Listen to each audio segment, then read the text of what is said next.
action-packed sci-fi film. With that down and out of the way, let's move on to our next news piece, and that is about Shang-Chi, a film I still have not seen. Now, I will say this, though. It just got super busy for me this past month. You know, those of you that don't know, my profession is a teacher. The beginning of the school year gets super crazy, but next week is fall break. I have plans not only to go see Venom, but I'm going to try to sneak in a Shang-Chi viewing as well. Do it in one day. I might just make it a back-to-back viewing party for myself. I'm just going to go to my local movie theater. I'm going to get a large bucket of popcorn, and I'm going to hop from one movie to the next. Now, I will buy both tickets. Don't get me wrong. I'm not going to try to illegally hop. I want to give my money to these creators that have worked on these films in such trying times, if you will, as far as movie theater releases go. Those are my plans. We'll see if it happens. I do know I'm going to go see Venom. I'm too excited about that film. But anyway, let's get back to the news, man. I'm rambling. I'm having too much fun having a conversation with you, DJ. But anyway, Shang-Chi. I do have that effect on people. Sure. Shang-Chi, it has topped domestic box office with $3.59 million as of this past Friday. This is now passing Black Widow as the highest grossing film of the year. So a simple question here that I have just to pose straight back to you, DJ. Does this fact that Shang-Chi is now the highest grossing film of the year domestically, does this surprise us?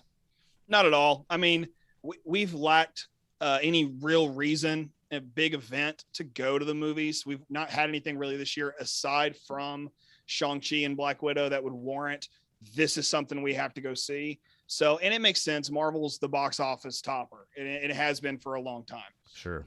With that being said, I'm not surprised. It makes all the sense in the world. It's Marvel. It's a brand new character.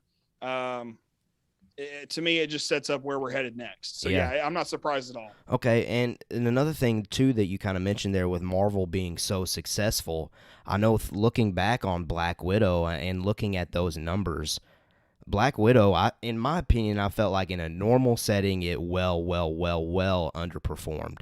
So, do we think that whole idea that Disney was originally doing with this same day release on Disney Plus Premiere, do we think that negatively impacted the box office totals for Black Widow? And I'll go ahead and just simply say absolutely.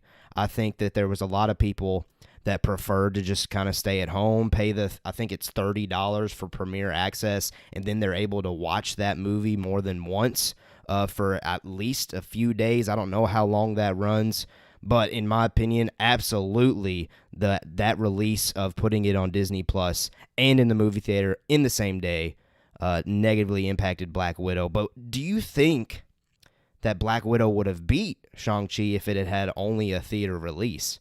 I don't think that's in our notes, but I think that's the question that just popped up in my head as I was kind of saying those statements. That's a tricky question to answer. I mean, we've had Black Widow for a while, and there are diehard Black Widow fans out there from just comic books. You know, I mean, ScarJo's done a fantastic job as the Black Widow. So to see her, I mean, she's a very well-known actress, one of the top actresses in Hollywood. It's really hard to say if it would have affected it any differently. It's its own what if you will. But I do, to go to the original question. Yeah. Sure. I mean, it 100% negatively affected the box office because most people, I mean, not like us, but most people are like, I don't have to go to the movies. I can just sit at home. I mean, and watch it. It's no big deal. Or right. I'll wait until it's on streaming, which it's about to be on streaming, if it's not already. Oh, it is already on streaming. So, and Shang-Chi's coming out here pretty soon on streaming. So for me, on Disney Plus Day, I think they announced that was coming to Disney Plus on Disney Plus Day. Okay. And then that's something else to look forward to alongside of Disney Plus Day, I mean, so with that being said, Black Widow being released on Disney Plus 100% it hurt its box office totals because you don't have to go see the movie if you can just spend. And you think about it, if you're a family, I come from a family of 6. So if you $10 a ticket, basically that's $60. You cut that in half, watch it at home. I get it. Multiple times. Exactly. And they're making money that way. Yeah. So, and there was the whole lawsuit thing that Scarlett Johansson went through. And, Props to her, by the way, on waiting until that film was done being in movie theater to come out and make that a thing. Props to her. yeah, I think that's extremely professional of her to I do that. agree. I think that was very professional of her because it just, you don't want to do that during the movie because it'll hurt whatever else is going on Disney Plus. Right. And I think that she wants to have the possibility perhaps to come back as Black Widow. Yeah. And I think we'll see that in somehow or another, you know. We have a multiverse now, so anything's possible. So, as far as all that goes, yeah, it hurt it. And there's not really much else to say on it, as far as I can tell. Yeah, well, this does make me want to bring up another film that I'm looking really forward to for this year, and that is Dune. Now, we've previously talked about what to expect from the box office as far as Dune goes. I really don't think Dune's going to blow the box office away. And the reason for that is it's going to be released on HBO Max at the same day, and not for an additional price like Disney does. On HBO Max, it's just available to whoever has HBO Max. So, in a sense, customers of HBO Max feel like they're not paying any extra money. They're basically feeling like, oh, I can watch Dune for free at the house. So, that in itself, I just felt compelled to kind of mention that because, again, Dune is so fresh on my mind right now. I can't wait for that film anyway. And the truth is, Dune's fresh on all of our nerd minds. And anybody who's been looking forward to this has been thinking about it.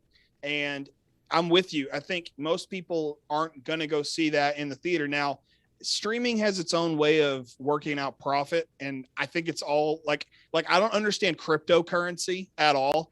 So like, I feel like cryptocurrency and profit through streaming are the same thing, even though I know they're not. It's just, I don't know. How does it work? No clue. So all that to say, yeah, most people probably won't go see it at the theater either because they're already paying for it. Right. And even then, if you're like me, and before I had a HBO subscription, I was like, I'll just sign up for the 1 month thing so I can watch the Snyder cut and then call it a day.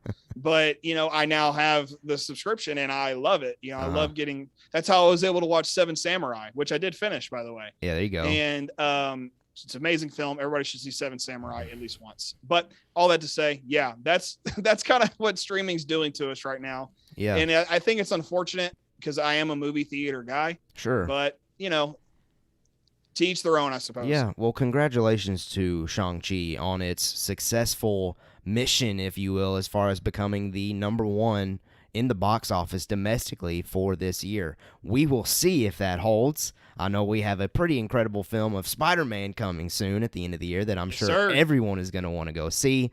And maybe Eternals, too. I don't know. Maybe that'll get the Game of Thrones fans out and wanting to go see it. And who knows? Who knows? I do think those Angelina Jolie fans, too. True. Don't forget about that. I think Eternals is really going to call to a lot of audiences. But anyway, that ends kind of our news